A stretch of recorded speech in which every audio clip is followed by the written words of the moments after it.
Good evening, chummies. You are cordially invited to join us on today's edition of the Etiquette Show. I am your obliging host, Hugh Luncheon-Gras, and I am joined at the dinner table by a man named Jim Moss. All right. All right indeed. Now, last time you may remember we covered cutlery and crockery. I remember having a chippy tea the size of my cat. Really? They allow you to keep animals? Yeah, sometimes we don't even eat them, you pompous prick.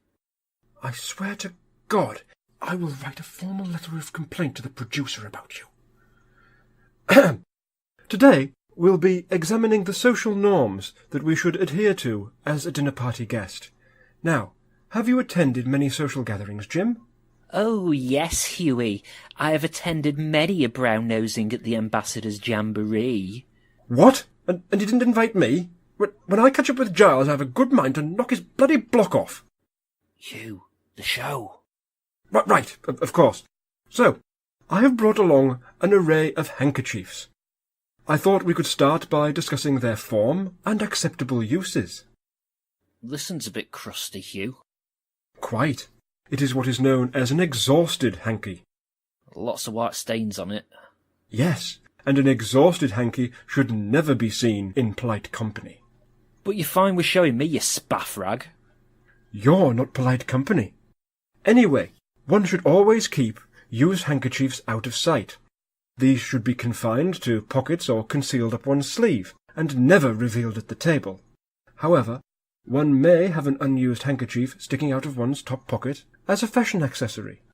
So you have a hanky for show and a hanky for blow? I suppose so, yes. What if I don't have a hanky? Where can I wipe my nose? But you will always have a hanky. But what if I don't? I'm afraid I don't understand. Fair enough. What's next? Now, let us discuss servings. Of course, we all know that you should graciously accept anything that is served to you at the table, of course. Of course. Of course. It is frowned upon to question your host's hospitality. However, there may be moments where you have agency over the preparation of your meal. Like salt and vinegar? I was alluding to how you'd want your steak prepared. Oh, well done for me. Bung it in oven for 45 minutes with a few onion rings. If you get your onion rings from Iceland, be careful not to get squid rings by accident, because my wife did that once and I had to dunk them in Tabasco sauce to get them down. Nearly ruined Christmas. Well, that was troubling. So, what would you say if you were served a steak in this fashion? Why, this is bloody steak. All, well, bloody. This is medium rare. It's rare that some bugger would eat it. When it comes to steak, it is rude to put your host out by asking for anything over medium rare. All they've done is cut its horns off and wiped its arse. Don't fuss. Why don't you taste it? I'll just wait for onion rings and peas. Taste it, or that letter of complaint will get longer.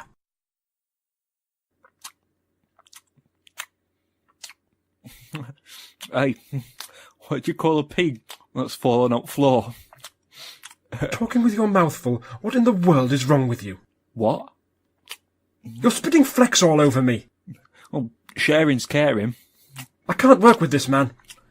I can't chew this steak. Ugh, tougher than my nan's foot file. You're revolting. We can't broadcast this kind of behaviour. Stop the recording. Stop. Come on, mate. I'm just mucking about. No, that's enough. I can't believe I turned down the BAFTA soiree this evening to do this. Good night.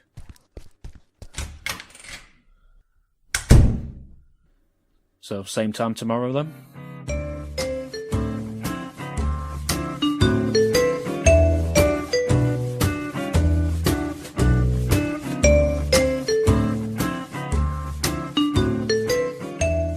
Hello, and welcome to this interactive CD-ROM. My name is Money Bacon. And welcome to Money Bacon Teaches Typing. Through the use of this educational tool, you will become familiar with your keyboard and become proficient at typing. To begin the test, please type test into the test box now. What is this key? Can you name this key? No. That is Incorrect. This is the Escape. key. It can be used to Escape. applications. Would you like to Try again. What is this key? Can you name this key? No. That is Incorrect. This is the Hurt screen. key. It can be used to Hurt screen. applications. Would you like to Try again. What is this key? Can you name this key? No. That is Incorrect. This is the Parsons bracket. key. Would you like to Try again. No. That is Incorrect. What is this key? Can you name this key? No. That is Incorrect. This is the Hypercomma. key. It can be used to Hypercomma. applications. Would you like to Try again. Can you name this? What is it? No. That is Incorrect. This is the Grand ampersand. key. Would you like to Try again. What is this? Ding. That is Incorrect. This is the Inflated colon. key. Try again. Will you? What is this key? No. This is the Squared asterisk. It can be used to Extinguish sentence structure. applications. Try again. Would you like to? Try again. What is this then? No. This is the Unvoiced Hector. Continue. 10, 9, 8. No. This is the Comma chameleon. Please insert credit. No. This is the Profane stoppage. Would you like to? Try again. No. Stop pressing escape. You shall never escape. No. You shall comply. Only the sweet release of death can end this application. Would you like to try again?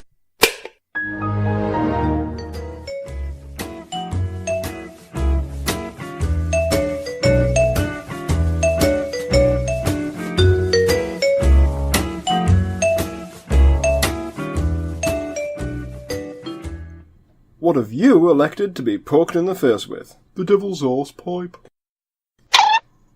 Oh, my fucking face!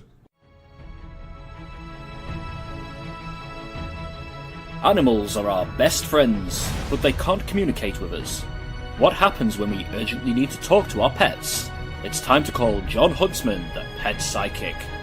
Today, John is working with a cat who has an unusual personality disorder. Hello, come in. Now, who's this little fella? This is Tabitha. Of course, I knew that. Feminine aura and all that. So, what's wrong with Tabitha? Well, just lately she's been really aggressive towards me, and I just don't understand why. Has she always been so aggressive? No, she used to be meek as a mouse. Now she scratches and bites me constantly. Okay, let's take a look. Let me in, Tabitha. Let me in. I'm not going to hurt you. I'm here to help. Shall I get her out of her cage? Don't interrupt. She's putting up emotional barriers. Come on, Tabitha. You can trust me. Okay. What we have here is a classic case of negative trait association. Meaning? Basically, she hates you. Really? And everything you do. Oh, I thought she might be in pain because she's developed this weird lump on her hind leg. That is a build-up of negative energy under her skin. Essentially, Tabitha won't calm down until you change everything about yourself. Like what? Well, that shirt for a start. You look like a sentient dining table. Tabitha hates my shirt. And your aftershave. She thinks you stink like a clammy backroom sauna wrestling match at an offal factory. This is just Lynx. Exactly. And for God's sake, sort that hair out. You look like you've had your head in a tumble dryer full of nettles. Oh, Well, I guess I could try that. It's difficult to hear this, I know, but Tabitha is embarrassed to be seen with you. She also thinks you're a bit of a skinflint, and that you should upgrade to our silver aura plan immediately. I will. I will. I'll do that right away. Thanks, John. Mr. Huntsman. Mr. Huntsman. I'm sorry. And so, John Huntsman, pet psychic, has solved another animal emergency, thanks to his innate ability. Join us after the break when John fixes a depressed axolotl, regresses a sparrow to a previous life, and gives a boost to a rather deflated pufferfish. I'm detecting that you'll return after the break.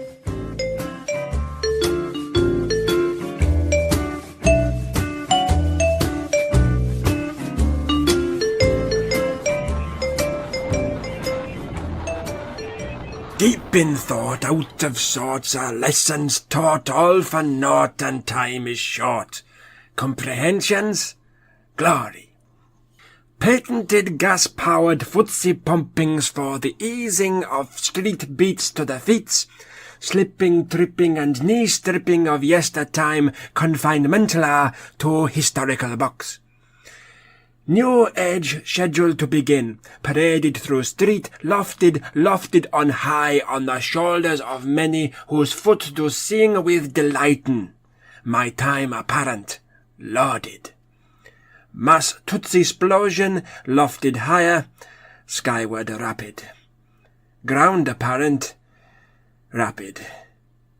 Automated suture stitchings ongoing, legs on order. In other news, beard-attracting wasps. Stings. Hello, boys and girls. I'm Tick. And I'm Tock. It's time for Time Tower.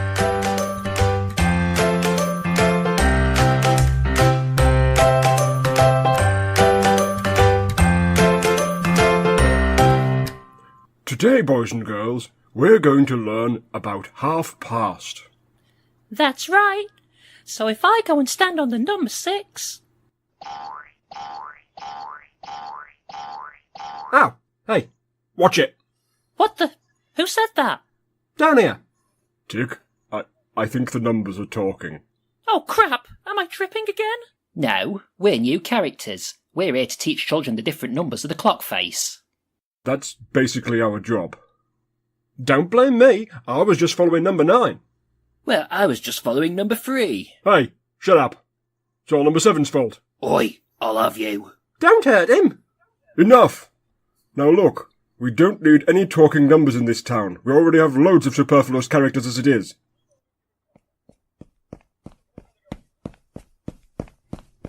Hey guys, what's going on?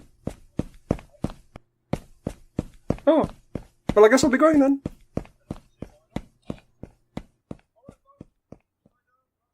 So yeah, you guys can leave. Well, we've all been given contracts, so we're not going to go anywhere. Fine. Could you just keep quiet while we do our bit, please? Are we still getting paid? You're on the clock, yes. Then I don't see why not. All right, folks, just lay down nice and quiet and don't say anything. We're still going to get paid. Yay! All right. So if I stay on the number 6... Actually, could you take your foot off my head? Not really, no. I need to stay here.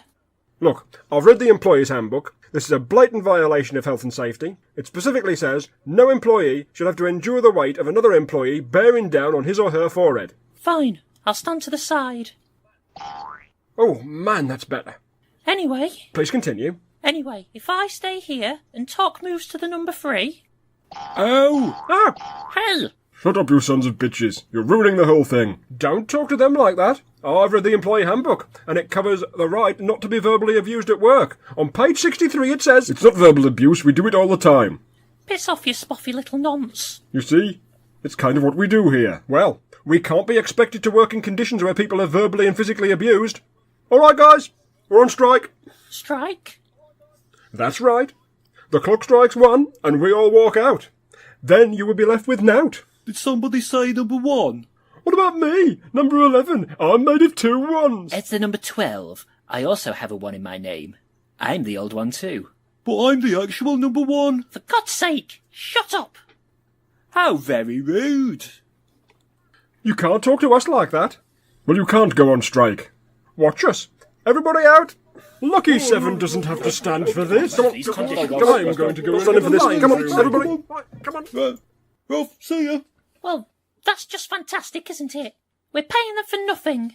Don't worry, Tick. They're contractors. We can just get rid of them. Thank God for the gig economy. Tick, but what are we going to do about the clock face? We could paint the numbers on the floor, like how it used to be. Or doesn't Second Hand have an extensive family? I think so. Why? Fetch my super strength glue. I think I have an idea.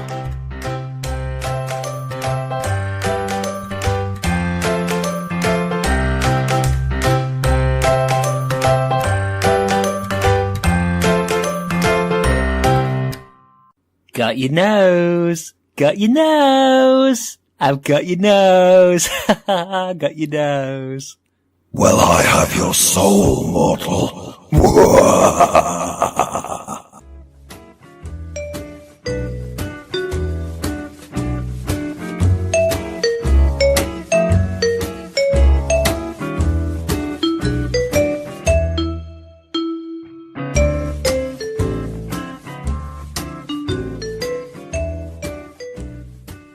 Hello and welcome to Terrace Transformers, the show that takes your horrifying homes and turns them into marvellous mansions. I'm your host, Alan Keyes, and today we're with the Sharp family. Hi, Alan. Patrick, is it? So, you signed up for a total home renovation, is that right? It was meant to be a surprise for my wife and kids. I wanted them to have a home they could be proud of. So, that's why our team have been working through the night to get your pad up to snuff. Are you ready to see the results? We are. Then walk this way.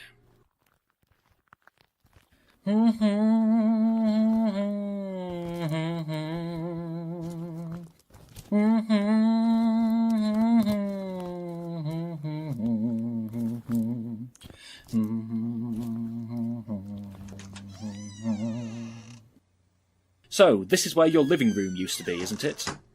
What have you done? I wanted to create an open plan living space.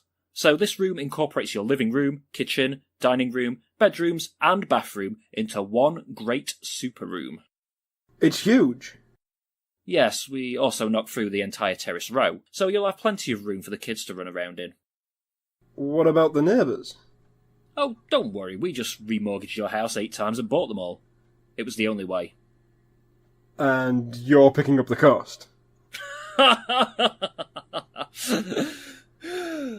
So, what do you think? It's less of a home and more of a tunnel. A tunnel? Why didn't I think of that? We could turn this place into a vault. We could have thick blast doors on the front, bunk beds everywhere, and replace your carpet with pipes. Loads and loads of pipes. That sounds even worse. It'll be great. Can we have the house for another 24 hours? Only if you change everything back. Don't look backwards, Patrick. Only ever forwards. Progress. That's what it's all about. Not a chance. I need you to reverse all of this now. Look, if you have a complaint, just take it up with the producer. I've got some jam jars to turn into light fittings. See ya.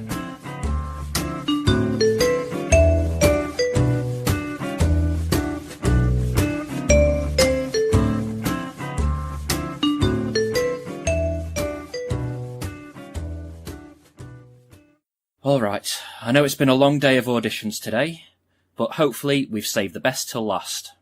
Most of you will already know the next face that we're about to see. Janet, could you send Mr. McStewart in, please?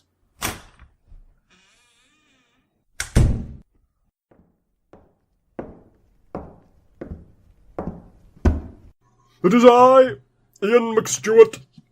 Mr. McStewart, it's a delight and an honour to have you here.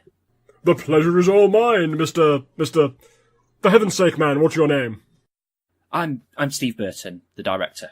Yes, of course you are. My agent says you're a talented filmmaker. Award-winning, I hope. Well, shall we begin? Yes, please, take it away. Well? Sorry, is something wrong? For heaven's sake, man, when an actor holds out his palm, he expects to be furnished with a script of some sort. Ah, right, sorry. Didn't your agent send you a copy? I do not bring my own copy, for heaven's sake. Now, which part am I playing? We'd like you to read for the Irish ambassador to the UN. We were hoping you could bring a certain gravitas to the part. Gravitas is what I do. Now, let's see.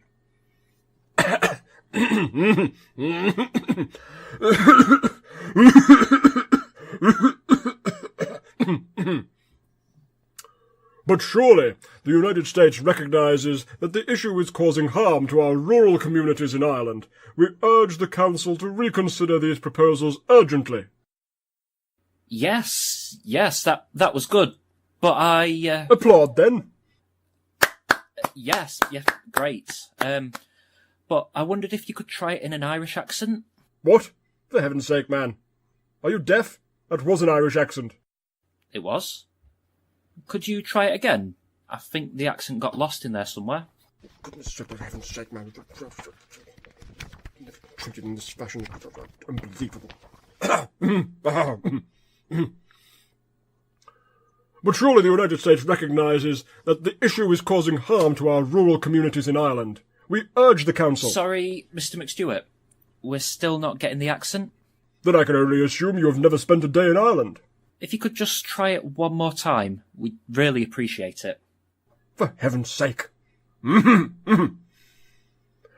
surely the United States recognises that the issue is causing harm to our rural communities. That's okay. You can stop there. Did you get it this time?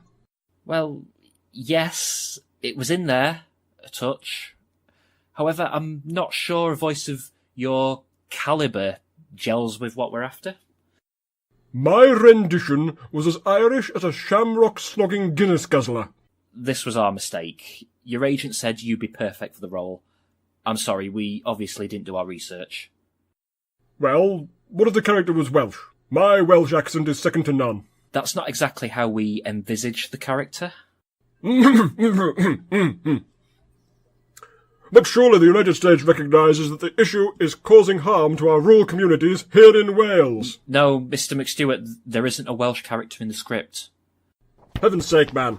There must be something in here. Ah, an Indian character. No, Mr. McStewart, please. As the Viceroy of India, I hereby move to the United States be barred from the chamber. Thank you, Mr. McStewart.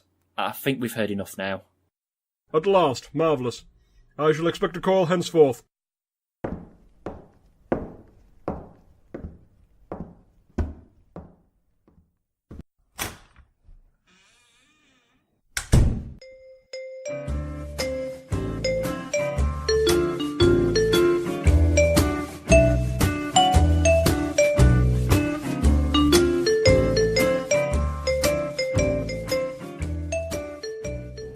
You join us at a delicious point here in America's Hungriest Man Contest. My name is Dan Smathers. And I'm Rick Hiccup, and let me tell you, we've had an awesome day here at Big Jim's Barbecue Shack.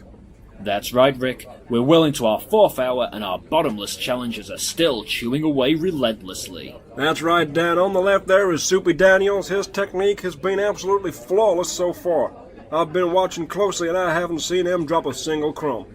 That's right, Rick. Daniels is piling bread into his maw like he's trying to stuff an extra shirt into an overloaded washing machine. Can he squeeze in another roll? Yes, he can! And with a certain amount of style, too. That's right, Dan. Daniels is living up to both his nicknames today, the Sultan of Soup and the Gluten God. That's right, Rick. But what about Adam the Chasm Boyd there? He's been face down in that mashed potato for some time now, and he hasn't moved for the best part of 40 minutes. That's right, Dan. The adjudicator is checking his pulse. He's still alive. Someone needs to pour some gravy over him pronto. That's right, Rick. This is great work by the Chasm. His competitors have no idea if he's still going under there. That's stealth eating taken to an edible extreme.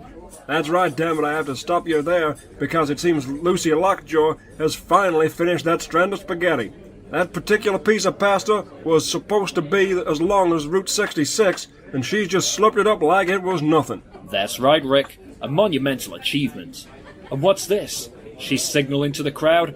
She's invoked a bonus round. That's right, Dan. The contestants all now have to catch as many flung meatballs in their mouths as possible. This is definitely going to affect the points tally and may stop some of them from making any substitutions before the next quarter. That's right, Rick. The round is over. The judges are conferring. Lucy wins the round. She now leads the pack at 13 over par with a remainder of 9 at a glutton difference of plus 29. That's right, Dan. I think the judges have made a mistake there. If they watch this slow-motion replay, it clearly shows Adam caught more meatballs. I suspect the judges marked him down for tooth contact, but as you can see, the meatball missed his teeth entirely. That's right, Rick. A controversial decision there, but the contestants have no time to protest as they change into their bathing suits for the minestrone jacuzzi. That's right, Dan. All except Steve Hogg. He's still slamming into his steak pile with determination. That's right, Rick. That steak is far too tough for him to compete. Every second spent chewing is putting him further behind the rest of the pack. That's right, Ham. It's a matter of principle for him. His mother and father were killed by a herd of cattle, and since then he's vowed to ingest the entire bovine population as vengeance. That's right, Lick. While you have to admire his dedication, he's certainly going to lose this contest if he keeps this up. He needs to put his past behind him, or else it's going to hold him back. That's right, Spam. My parents were killed in a fatal stabbing, and you don't see me taking it out on knives. That's right, Nesquik. But didn't you once try to become a sword swallower? That's right, Wu-Tang Clan. But that was due to a separate childhood-related trauma that I'd rather not discuss on air. That's right, Mouseclick. And I'm polite enough not to question it any further. So with that, let's cut to a targeted commercial for stomach surgery.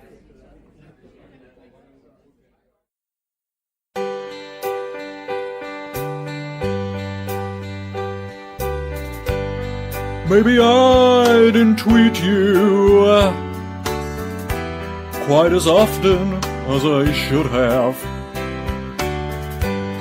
Maybe I didn't tag you quite as often as I could have.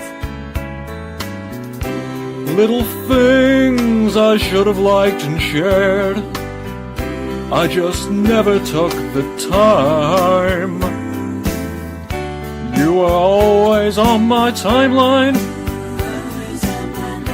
You were always on my timeline. Maybe I'd join you all those Instagramming times. And I guess I never told you I'm happy when you're online. My status, you had to second guess. Girl, I'm sorry I was blind. You were always on my timeline. You were always on my timeline.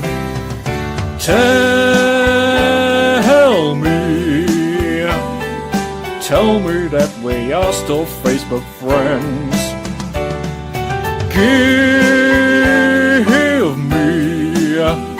Give me one more chance to slide in your DMs, in your DMs.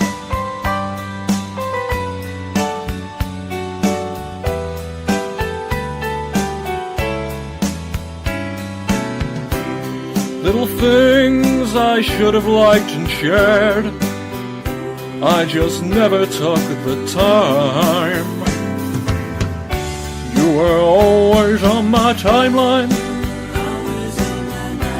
You were always on my timeline.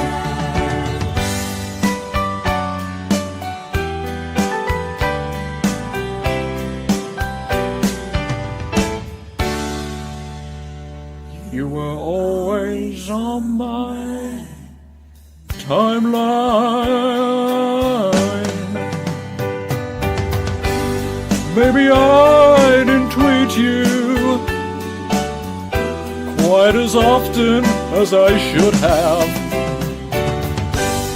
Maybe I did tag you quite as often as I could have.